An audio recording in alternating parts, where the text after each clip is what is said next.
Assalamualaikum warahmatullahi wabarakatuh.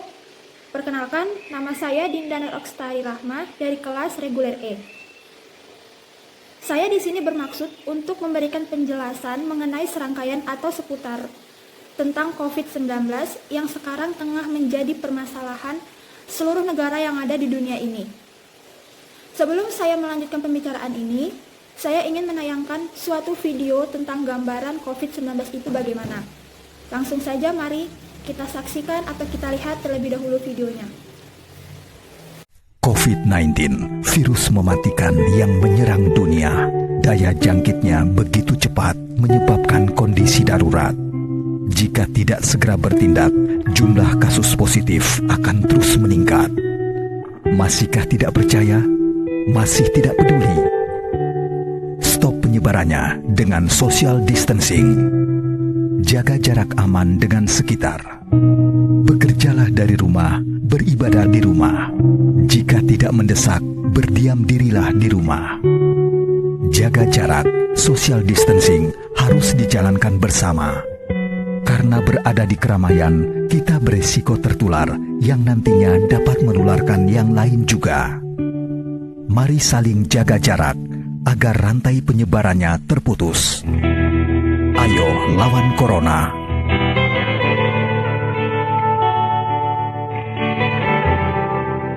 Oke, baiklah. Itulah tayangan video tadi mengenai COVID-19. Baiklah, saya akan melanjutkan pembicaraan ini yang dimulai dari apa itu virus corona atau COVID-19. Coronavirus adalah keluarga besar virus yang dapat menyebabkan penyakit pada hewan atau manusia. Pada manusia, beberapa coronavirus diketahui menyebabkan infeksi pernapasan virus dari flu biasa hingga penyakit yang lebih parah seperti Middle East Respiratory Syndrome atau MERS dan Severe Acute Respiratory Syndrome atau SARS. Virus corona ini paling baru ditemukan menyebabkan penyakit coronavirus atau COVID-19. COVID-19 adalah penyakit menular yang disebabkan oleh coronavirus yang paling baru ditemukan. Virus dan penyakit baru ini tidak diketahui sebelum wabah dimulai di Wuhan, Cina pada Desember 2019. COVID-19 sekarang tengah menjadi pandemi yang menyerang banyak negara secara global. Bagaimana proses awal munculnya COVID-19? Cina tercatat sebagai negara yang pertama kali melaporkan kasus COVID-19 di dunia. Untuk pertama kalinya, Cina melaporkan adanya penyakit baru ini pada 31 Desember 2019. Pada penghujung tahun 2019 itu, kantor Organisasi Kesehatan atau WHO di Cina mendapatkan pemberitahuan tentang adanya jenis pneumonia yang penyebabnya tidak diketahui. Infeksi pernapasan akut yang menyerang paru-paru itu terdeteksi di kota Wuhan, Provinsi Hubei, Cina. Menurut pihak berwenang, beberapa pasien adalah pedagang yang beroperasi di pasar ikan Yunnan. Seiring waktu penelusuran menyebutkan kasus COVID-19 sudah muncul sebelumnya.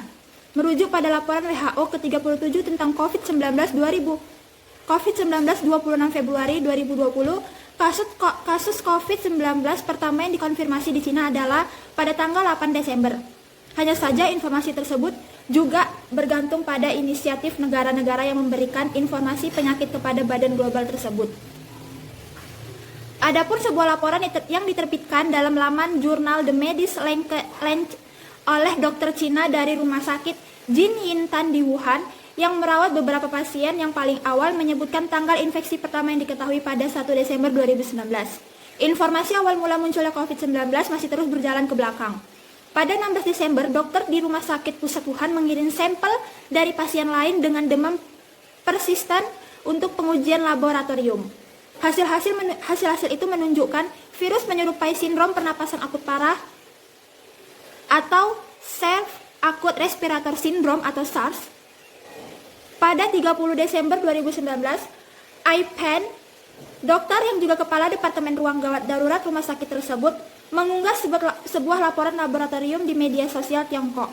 Gambar itu diposting ulang dan diedarkan oleh dokter lain. Li Wenlian, menurut data pemerintah Cina yang dilihat South China Morning Post, seorang penduduk provinsi Hubei berusia 55 tahun kemungkinan menjadi orang pertama yang terjangkit COVID-19 pada 17 November 2019. Sejak tanggal itu dan seterusnya, 1 hingga 5 kasus baru dilaporkan setiap hari. Angka penduduk di Cina yang terjangkit COVID-19 menunjukkan tren eksponensial. Pada 15 Desember 2019, total infeksi mencapai 27. Peningkatan kasus COVID-19 harian mencapai 2 digit untuk pertama kalinya dilaporkan juga terjadi di Cina pada 17 Desember 2020. 3 hari berikutnya, jumlah total kasus Cina terkonfirmasi COVID-19 telah mencapai 60 orang. Itu awal mulanya COVID-19 muncul. Nah, gimana penyebaran COVID-19 itu bisa terjadi di Indonesia? Presiden Joko Widodo mengumumkan secara resmi kasus pertama COVID-19 di Indonesia di Istana Negara tanggal 2 Maret 2020. 2 warga negara Indonesia yang positif COVID tersebut mengadakan kontak dengan warga Jepang yang datang ke Indonesia. Pada 11 Maret 2020, untuk pertama kalinya warga Indonesia meninggal akibat COVID-19. Korban yang meninggal di Solo adalah seorang laki-laki berusia 59 tahun, diketahui sebelumnya menghadiri seminar di Kota Bogor, Jawa Barat. 25-28 Februari 2020. Di minggu yang sama, pasien 01 dan 03 dinyatakan sembuh. Kedua pasien yang resmi dinyatakan sembuh dan boleh meninggalkan rumah sakit pada 13 Maret 2020 itu adalah kesembuhan pertama kalinya pengidap COVID-19 di Indonesia. Pasien kedua yang berusia lanjut, yakni 64 tahun, juga berhasil mengatasi COVID-19. 2 bulan lebih sesudah masuknya COVID-19 ke Indonesia, untuk pertama kalinya tercatat angka kesembuhan pengidap COVID-19 lebih besar dari jumlah penduduk yang meninggal karena virus tersebut. Tanggal 7 Mei 2020, data gugus tugas percepatan penanganan COVID-19 menunjukkan 2.317 pasien yang sembuh, sedangkan jumlah pasien meninggal 895 orang. Namun data kesembuhan pasien COVID-19 yang melampaui angka pasien meninggal bukanlah tanda bahwa wabah virus ini akan segera teratasi di Indonesia. Sejauh ini, angka kasus COVID-19 di Indonesia terus meningkat. 2 bulan lebih sejak dinyatakan resmi, jumlah kasus pengidap COVID-19 di Indonesia tercatat per tanggal 7 Mei 2020 mencapai 12.437 kasus. Bagaimana gejala dari COVID-19? Gejala COVID-19 yang paling umum adalah demam, batuk kering, dan kelelahan. Gejala lain yang kurang umum dan dapat mempengaruhi beberapa pasien termasuk sakit dan nyeri, hidung tersumbat, sakit kepala, konjungtivis, sakit tenggorokan, diare, kehilangan rasa atau bau, atau ruam pada kulit atau perubahan warna jari tangan atau kaki. Gejala-gejala ini biasanya ringan dan mulai secara bertahap. Beberapa orang menjadi terinfeksi tetapi hanya memiliki gejala yang sangat ringan. Kebanyakan orang, sekitar 80%, pulih dari penyakit tanpa perlu perawatan di rumah sakit. Sekitar 1 dari 5 orang yang mendapat COVID-19 sakit parah dan mengalami kesulitan bernapas. Orang yang lebih tua dan mereka memiliki masalah medis mendasar seperti tekanan darah tinggi, masalah jantung dan paru-paru, diabetes atau kanker memiliki resiko lebih tinggi karena penyakit serius. Namun siapapun dapat terkena COVID-19. Orang-orang dari segala usia yang mengalami demam atau batuk yang berhubungan dengan kesulitan bernapas, sesak napas, nyeri atau tekanan dada, kehilangan kemampuan berbicara atau bergerak harus segera mencari perhatian medis. Jika memungkinkan, disarankan untuk memanggil penyedia layanan kesehatan atau fasilitas terlebih dahulu sehingga pasien dapat diarahkan ke klinik yang tepat. Bagaimana penyebaran COVID-19 ini? Orang dapat terkena COVID-19 dari orang lain yang terinfeksi virus atau sudah terjangkit virus tanpa orang itu sadari. Penyakit ini menyebar dari orang ke orang melalui tetesan kecil dari hidung atau mulut yang dikeluarkan ketika orang dengan COVID-19 batuk, bersin, atau berbicara. Orang-orang dapat terkena COVID-19 jika mereka menghirup tetesan-tetesan ini dari seseorang yang terinfeksi virus. Inilah sebabnya mengapa penting untuk menjaga jarak sekitar 1 meter dari orang lain. Tetesan ini dapat mendarat di benda dan permukaan di sekitar orang, seperti meja, gagang pintu, atau pegangan tangan.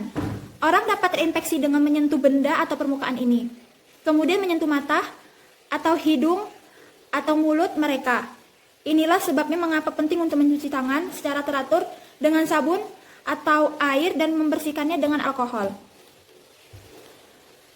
Pada saat COVID-19 ini pasti akan berdampak pada perekonomian di Indonesia karena pemerintah mengambil kebijakan lockdown, yaitu di mana masyarakat harus berdiam diri di dalam rumah. Maka dari itu, perekonomian di Indonesia akan berdampak. Dilansir dari laman kompas.com, seberapa jauh dampak COVID-19 terhadap perekonomian yang ada di Indonesia. Dampak pandemi COVID-19 berimbas pada semua sektor ekonomi Sektor pariwisata adalah sektor pertama yang paling terdampak dalam situasi wabah COVID-19. Contohnya seperti hotel, restoran, event organizer, travel, dan lainnya. Sektor pariwisata memiliki dampak. Sektor pariwisata sendiri merupakan salah satu faktor dalam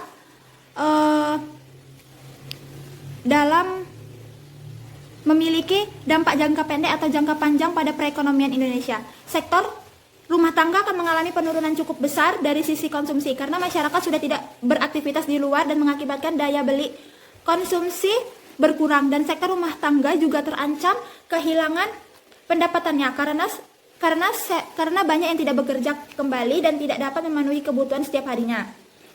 Sektor usaha mikro kecil atau UMKM dengan adanya gangguan aktivitas sektor operasi yang disebabkan wabah virus corona akan mengalami penurunan kinerja bisnis dan ancaman kebangkrutan. Sektor keuangan, virus corona juga menjatuhkan nilai tukar rupiah. Pada Senin 23 bulan 3, harga jual dolar Amerika Serikat di 5 bank besar menembus 17.000. Sementara kurs referensi Jakarta Interbank Spot Dollar Rate atau JISDOR menempatkan nilai rupiah di posisi 16.608 per dolar Amerika.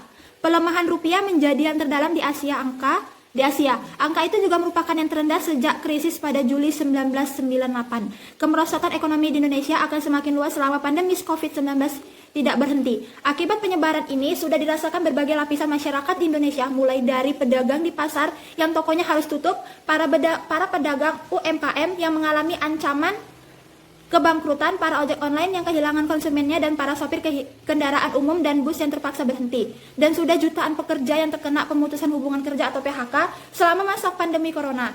Pemerintah mencatat sudah ada 1,65 juta pekerja yang di PHK, tuturnya melalui konferensi virtual Senin pada tanggal 13 bulan 4 2020.